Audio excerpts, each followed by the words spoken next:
Thank you, Andreas.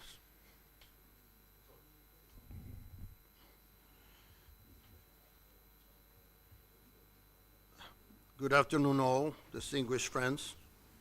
My name is Leopoldo López Gil. I'm a member of the European Parliament.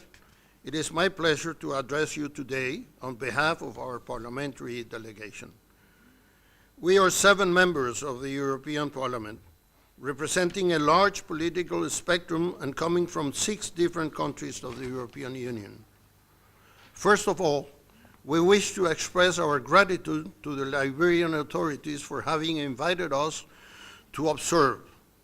We all feel honored to have been present during the first fully Liberian-owned general election, especially as Liberia is a very important EU partner. This is a 3rd time that the EU Election Observation Mission has been deployed to your country. Our presence underlines the EU's respect for 20 years of enduring peace in Liberia and for the country's commitment and progress to democratic consolidation. First and foremost, I want to express our full endorsement of the findings presented today by my colleague, the Chief Observer, Mr. Andreas Schieder. I sincerely thank him for his tremendous work and the excellent cooperation with him and the great team. During the past few days, we've been here. We met with the National Election Commission, the NEC, with candidates, with religious leaders, with civil society organizations, and media representatives. We were also honored to meet with the 2011 Nobel Prize for Peace laureates, the President Ellen Johnson Sirleaf and Ms. Lima Gobet. The Chief Observer has already given a detailed overview of the mission's preliminary findings, and I therefore wish to focus on these issues that we, as elected politicians, considered crucial. The electoral campaign was largely peaceful, even though during the 2 weeks in the running up of the polls, there were some isolated incidents of violence, which regretfully led to the loss of lives. Moreover, according to our interlocutors, the exercise of the freedoms of expression, association, and assembly was mostly respected. In the course of our meetings, we got the impression that the NEC sought and ran a successful election under the current legal framework, which is fragmented, and its provisions are therefore at times challenging to apply. NEC also seems to have made an effort to be transparent, using social media platforms and other communication tools. But still, our interlocutors criticized its information sharing, especially regarding the tallying process. There were also questions about the preparedness of the NEC to manage the election day procedures, which thankfully, as I will mention later, proved to be largely unfounded. Positively, we were informed that the voter and candidate registration process were largely inclusive, with the exception of people with disabilities. Concerning women, female candidates constitute just 15% of all registered candidates. The percentage, it's only half of the 30% gender quota that the political parties themselves had committed to. Democratic competition should always take place on a level playing field. All candidates should have had equal access to state institutions, resources, and the media. We are therefore concerned that there were misuse of state resources and public office, such as state officials campaigning in favor of the ruling party.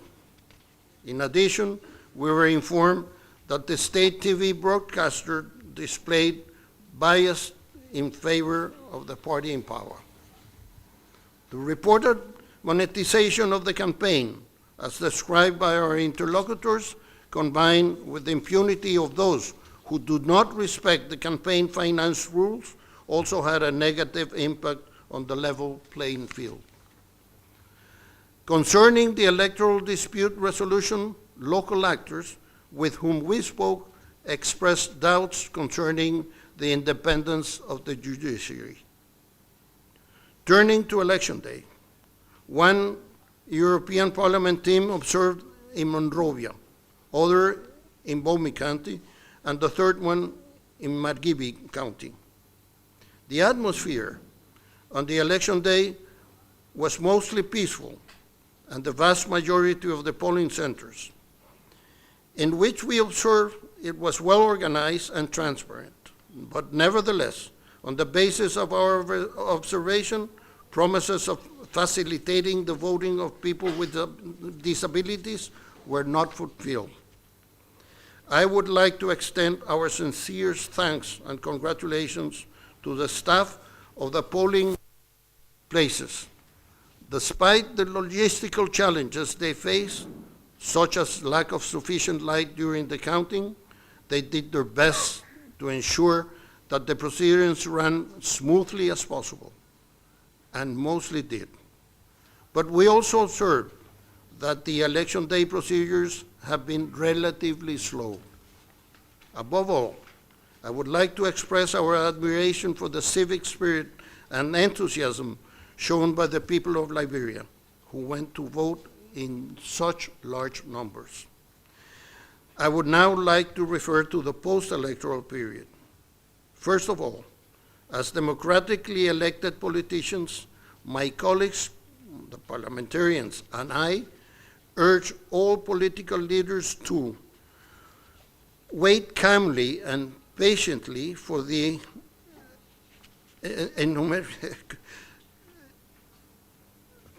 announcement of the final results, to accept the election outcome, and to do the utmost in order to ensure that the supporters refrain from violent acts. Moreover, it is crucial that the counting and tallying continue to be done in a transparent and traceable manner to strengthen the confidence in this step. Any dispute regarding the electoral process should be addressed peacefully according to the established legal procedures.